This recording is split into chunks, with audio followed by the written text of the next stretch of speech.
어떤 사람이 심장 수술을 받게 되었습니다. 수술을 받기 하루 전날 한 간호사가 그의 병실로 찾아왔습니다. 간호사는 그의 손을 잡더니 자기 손의 체온을 느껴보라고 말했습니다. 그는 이유를 모른 채 간호사가 하라는 대로 했습니다. 그런 다음 그녀가 말했습니다.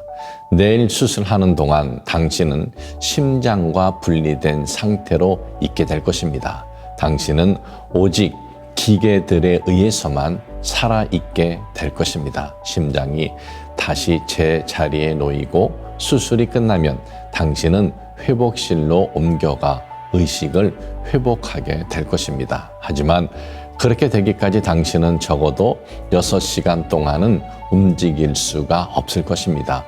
움직일 수도 말할 수도 심지어 눈을 뜰 수조차 없을 것입니다. 그러나 당신의 의식은 완벽하게 깨어 있을 겁니다. 소리를 들을 수도 있고 당신 주위에서 일어나는 일들을 모두 알 수 있습니다. 그 6시간 동안 내가 당신 곁에서 앉아 당신의 손을 잡고 있을 것입니다. 바로 지금 하고 있는 것처럼 말입니다. 당신이 완전히 회복될 때까지 난 당신 옆에 있을 겁니다. 설령 자신이 완전히 무기력하다는 느낌이 든다 할지라도 내 손에 체온을 느끼면서 당신은 내가 당신 곁을 떠나지 않으리라는 걸 알 수 있을 것입니다. 이튿날 예정대로 수술이 진행되고 간호사는 그에게 말한 그대로 했습니다. 수술 후 마취에서 깨어났지만 그는 아무것도 할 수 없었습니다. 움직일 수도 말을 할 수도 제대로 눈을 뜰 수도 없었습니다. 하지만 그는 몇 시간이나 자신의 손을 붙잡고 앉아있는 간호사의 손길을 느낄 수 있었습니다. 당신은 언제나 하나님의 손길, 하나님의 온기를 느끼십니까? 당신의 사업이 번창하거나 직장에서 승진할 때, 자녀가 학교에서 좋은 성적을 내었을 때, 가정 안에서 화평하고 금전적으로나 육신의 병고로 인한 문제가 없을 때만 하나님의 따뜻한 손길을 느끼십니까? 그렇다면 당신과 당신의 가정이 어려움을 겪고 있거나 평탄치 못한 삶 중에 있다면 하나님께서 차갑게 등 돌리고 계시는 것이라고 생각하십니까?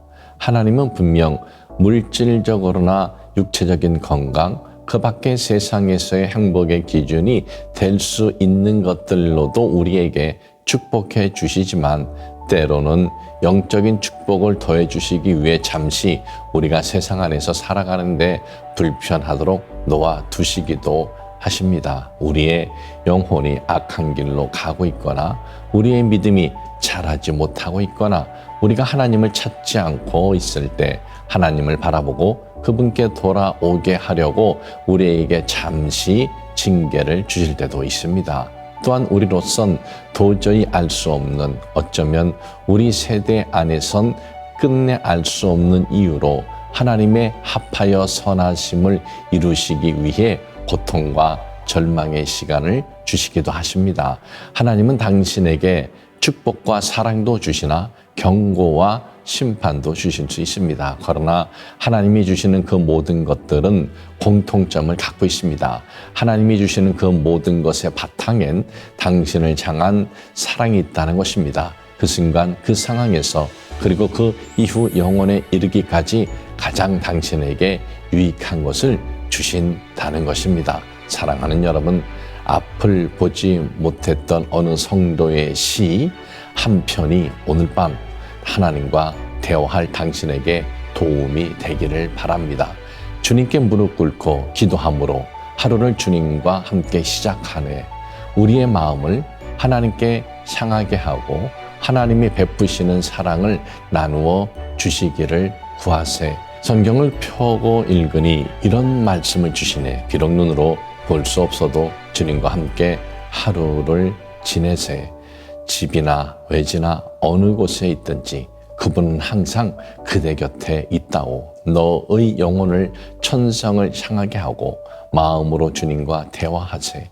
모든 좋은 것을 허락하셨음을 인정하고 감사의 찬양을 드리세. 지은 죄를 고백하면서 그분과 함께 그날을 마무리하세. 죄 사하시는 보혈의 피를 믿고 하나님의 의를 구하세. 밤에는 단잠을 허락하시는 하나님께 감사하면서 그분과 함께 잠자리에 누우세. 비록 사망의 음침한 골짜기를 거닐지라도 하나님께서 보호하고 지켜주신다네.